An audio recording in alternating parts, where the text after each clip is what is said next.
So, hi guys! So, may titikman na naman tayo ngayon na bagong product. So, ito yung Little Moons na mochi at nabili namin to sa Asian store dito sa malapit sa amin. So, tikman natin kung masarap siya kasi we love mochi talaga. Hindi ko natanda kung magkano tong nabili namin na to pero isa siya ang flavor niya ay lychee. So, ito yung napili namin. So, sa isang pack, meron siyang 6 pieces na mochi. So, ayan, tinitingnan ko sa box kung may kasama pa siyang stick or wala naman siya kasama. So, kamayin na lang natin. Malinis naman yung kamay natin, so okay lang yan. So, hindi ko na siya na-ref kasi pagka dating namin sa bahay, kinain na namin siya. So, let's try! So, medyo malambot siya kasi hindi na namin siya niref. Pero our advice ay i-ref muna siya bago siya kainin. So, masarap siya guys. And nagustuhan namin siya ng mami ko. So, siguro makaka-audit kami or ibang flavor naman yung tatry namin. So, masarap siya talaga guys. And, ayan, mochi ice cream siya. Nagustuhan namin siya. So, tig-tatlo kami dyan ng mami ko. And, ayan, kung may mga ganyan sa inyo, try niyo yan Little Moons na ice cream mochi. Medyo tunaw lang siya pero kaya na din siya kainin. So advice talaga na ilagay muna siya sa ref bago siya kainin. So 5 out of 5 ang rating natin dito. Nababasayo pa talaga sa ate girl. And dito naman, tatry natin mga gummies. Mga teddy peeling gummies. So meron tayong 3 flavor. And yung isa is para siyang, hindi siya gummies, pero candy siya. So, ayan. So, ito, try natin muna ay lychee. And hirap siyang buksan kasi medyo masakit pa yung kamay ko. Pero kaya natin siya. So, ayan. So, hindi na halata na may kinuha sa table. So, okay na yan. And this one is lychee flavor na peeling candies. So, try natin kung masarap siya. Kasi I love lychee. Lychee talaga.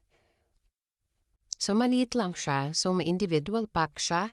Pag binuksan niyo yung pouch. And mahirap siya i-peel. So, kagatin na lang natin. So, nung kinagat ko, trinay ko siyang i-peel. And, yan. May nakukuha siya sa loob. So, pwede siya i-peel, guys. So, ayan. May maliit na buo candy sa loob. Masarap siya. And I like it. 5 out of 5 siya. So, pupunta naman tayo sa panibagong flavor, which is the mango. So, ngayon lang makakatikim nito and try natin kung worth it ba siya. And this one is na panahon mabukas pero yan nabuksan natin pero hindi din halata. May kinuha ka sa table. So, ayan, individual pouch din siya.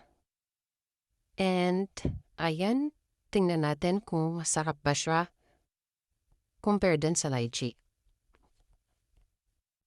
So, ito yung itsura niya. Maliit lang din. And, try natin siyang ipil.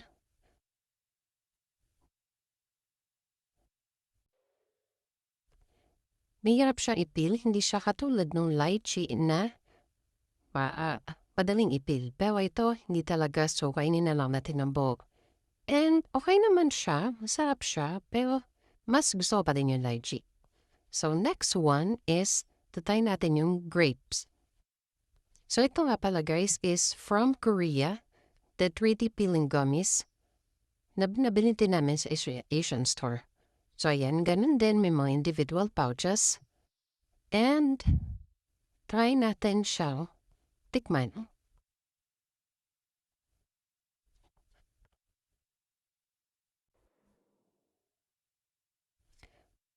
So, ganito niya. And, try natin ipil. Mahirap din siyang ipil katulad ng mango. Pero, anyway, kinina natin. Masarap siya. And, ito yung 3 peeling gummies na natikman natin ngayon.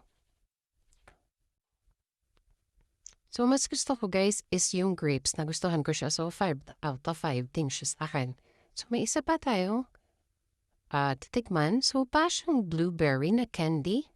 Hindi ako nagkakamali. Or grape, hindi ko alam. Pero, try natin. So, hindi siya piling gamis, guys. Ibang candy siya.